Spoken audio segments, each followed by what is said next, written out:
Hello students, आज हम मूलानुपाती सूत्र और अणु सूत्र के बारे में अध्ययन करेंगे।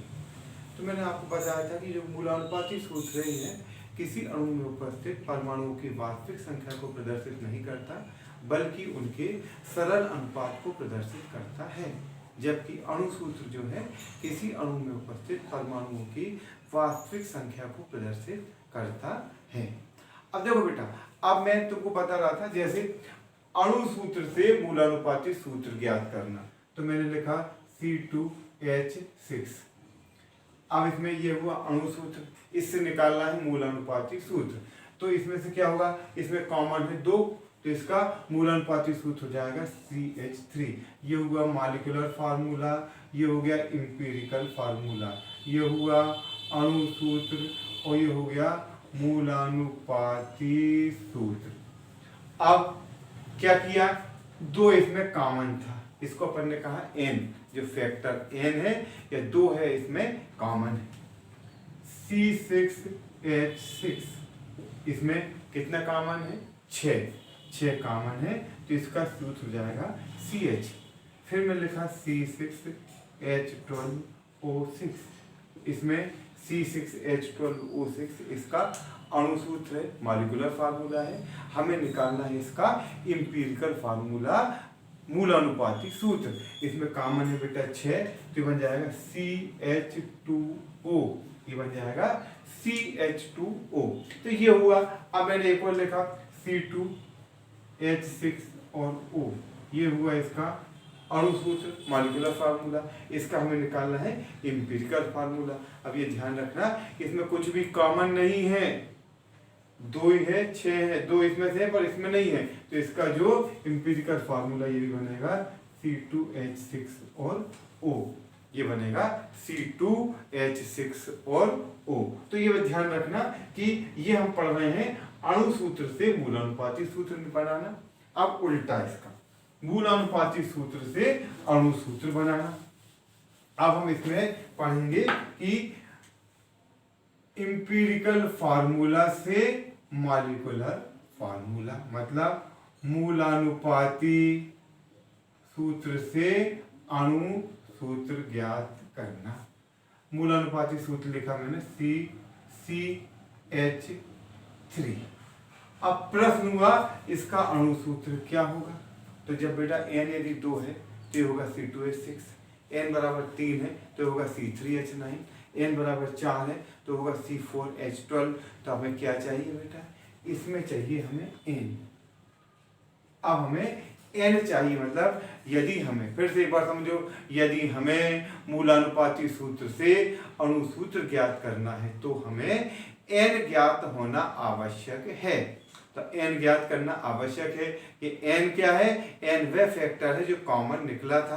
तो n के लिए क्या क्या सूत्र है, अणु भार बटे मूलानुपाती सूत्र भार, अणुभार बटे मूलानुपाती सूत्र भार। यदि n का हमें ज्ञात करना है तो हमें चाहिए उसका अणुभार, और चूंकि मूलानुपाती सूत्र तो हमारे पास है ही, तो उसका भार, तो देखो ये हो गया।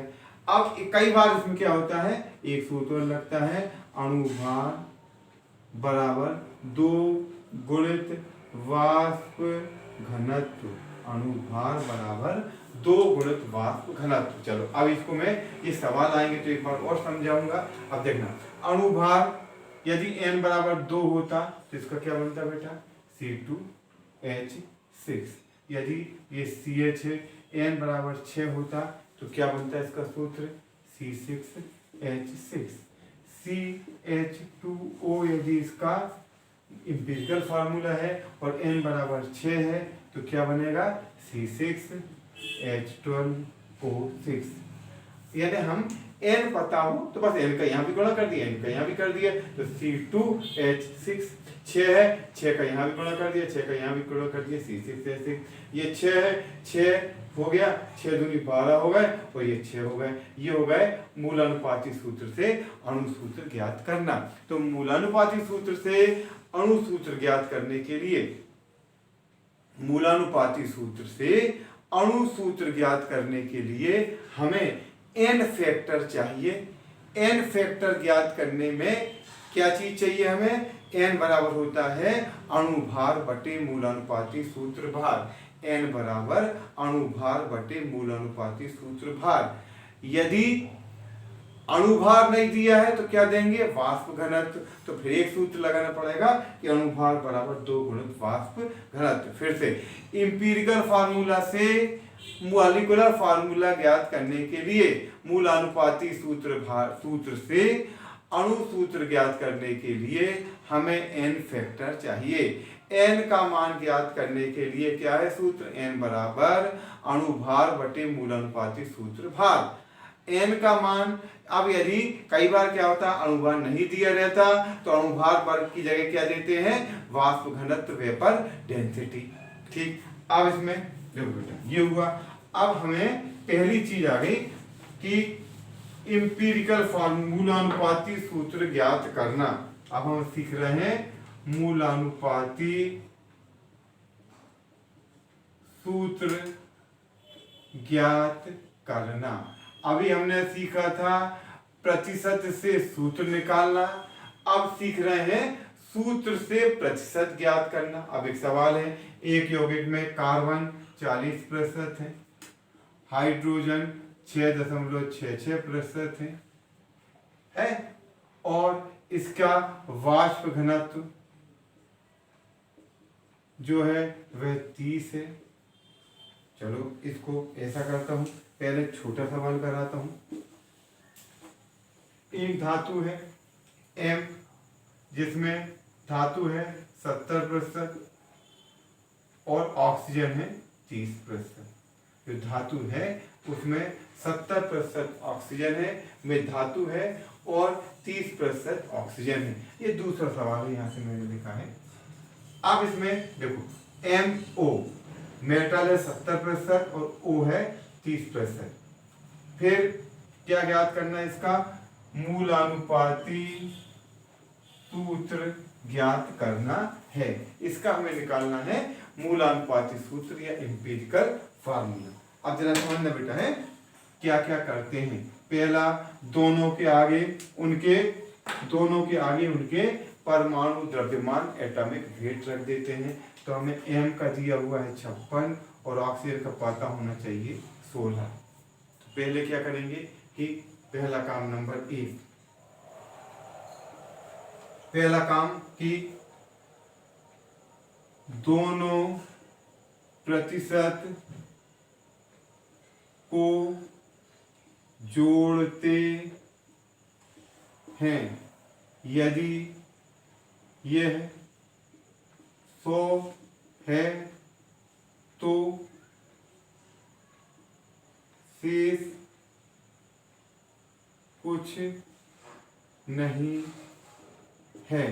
यदि 100% नहीं है तो शेष जो है वो ऑक्सीजन है।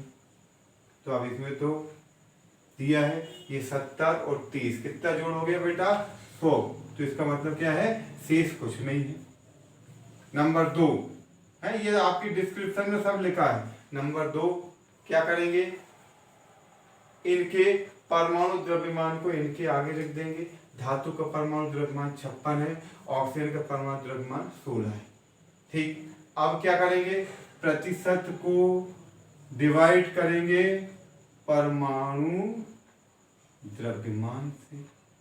तीसरी स्टेप, परसेंटेज को भाग देंगे परमाणु द्रव्यमान से।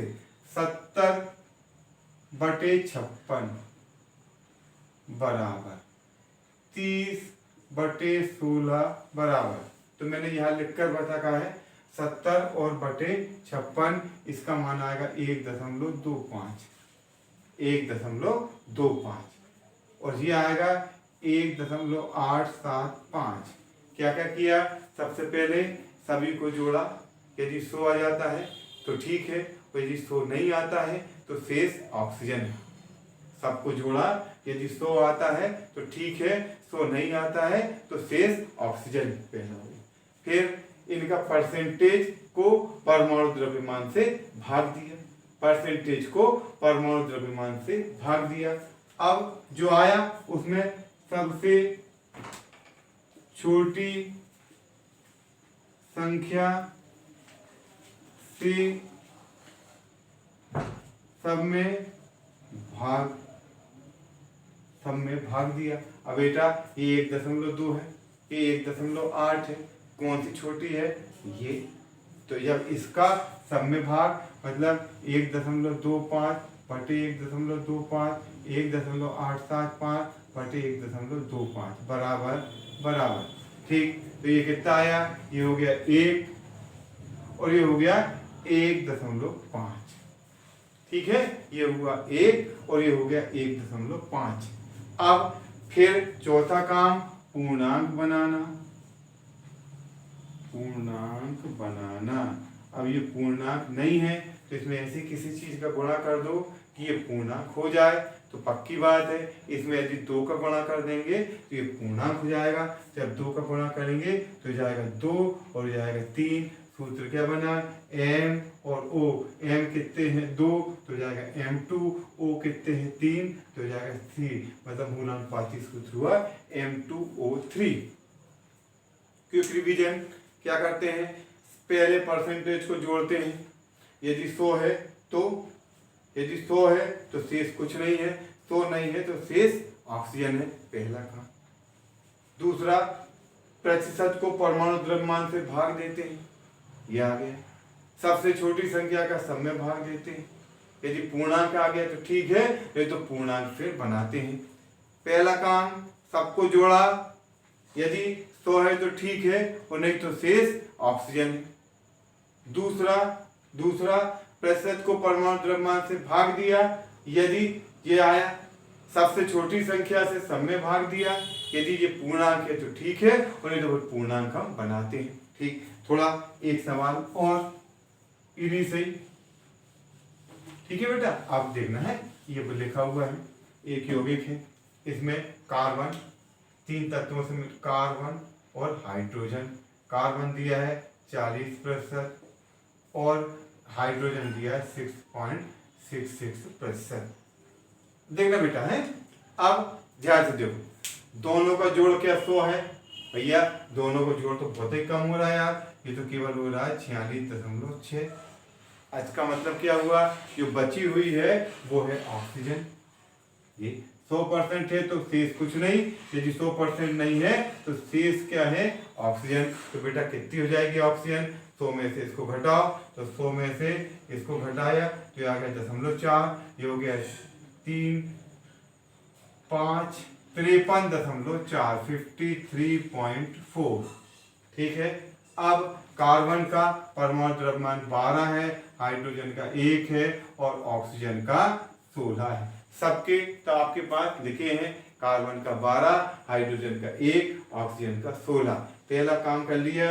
अब क्या करेंगे, परसेंटेज को डिवाइड करेंगे परमाणु द्रव्यमान से। इसका परसेंटेज है 40 और परमाणु द्रव्यमान है 12, ये आ गया आंसर, ये उत्तर आएगा। मैंने यह लिख रखा है 3.33, ठीक है, ये आया 3.33। ये है 6.6, परसेंटेज है 6.66 भागित 1 बराबर 6.66, ठीक है, 6.66 भागित 1 बराबर 6.66। ये हुआ 53.4 बटे 16 बराबर 3.33, ठीक है। अब सबसे छोटी संख्या, तो ये दोनों तो समान है और ये ही सबसे छोटी है, तो बेटा सबसे छोटी है तो ये हो गया 1।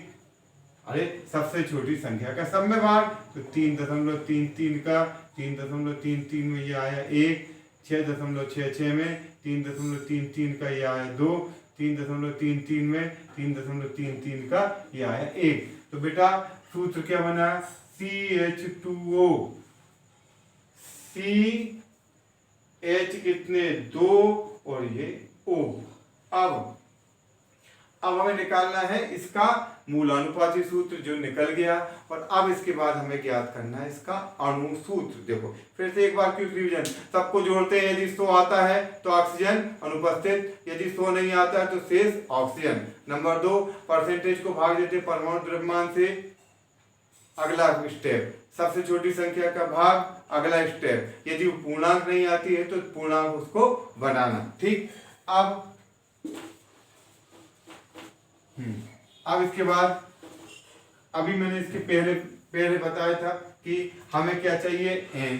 जब हमें मूल अनुपाती सूत्र से अणुसूत्र ज्ञात करना है तो हमें चाहिए n बराबर क्या होगा, अणुभार बटे मूलानुपाती सूत्र भार। अब अणुभार भी नहीं दिया है, बल्कि क्या दिया है, वाष्प घनत्व, ये वेपर डेंसिटी। तो बेटा वाष्प घनत्व दिया है, वाष्प घनत्व ये दिया है 30, तो अणुभार कितना होता है, 2 × 30 बराबर हो गया 60, अणुभार हो गया 60। अब मूलानुपाती सूत्र भार, ये है मूलानुपाती सूत्र भार। तो मूलानुपाती सूत्र CH2O, C का 12, 2 हाइड्रोजन का 2 और O का 16, 16 6 7 8 9 10 और ये हो गया 30। तो और n बराबर अणुभार भी 30 और मूलानुपात अणुभार ये होगा, अणुभार हो गया 60 और ये हो गया 30, तो n बराबर आ गया 2। जब n मूलानुपाती सूत्र ये और n बराबर 2, ठीक, ये और n बराबर 2, तो अणुसूत्र 2 का गुणा हो जाएगा, C2H4O2, C2H4O2, ठीक, C2H4O2। तो ये हुआ तुम्हारा एम्पिरिकल फार्मूला या मूलानुपाती सूत्र ज्ञात करना। क्या करते हैं, सबसे पहले जोड़ते हैं परसेंटेज को, 100 आता है तो ऑक्सीजन नहीं है और 100 नहीं आता है तो बची ऑक्सीजन है। Number 2, percentage is divided by atomic mass, प्रतिशत का परमाणु द्रव्यमान से भाग करते हैं, जो आएगी संख्या उसमें से सबसे छोटी संख्या का सम में भाग करते हैं। फिर ठीक है, फिर उसके बाद ये हो गया, फिर इसे पूर्णांक बनाते हैं। यदि पूर्णांक नहीं है तो जैसे इसमें पूर्णांक है और पिछले वाले सवाल में पूर्णांक नहीं था, तो ये हुआ तुम्हारा मूलानुपाती सूत्र ज्ञात करना। ओके बेटा, थैंक यू।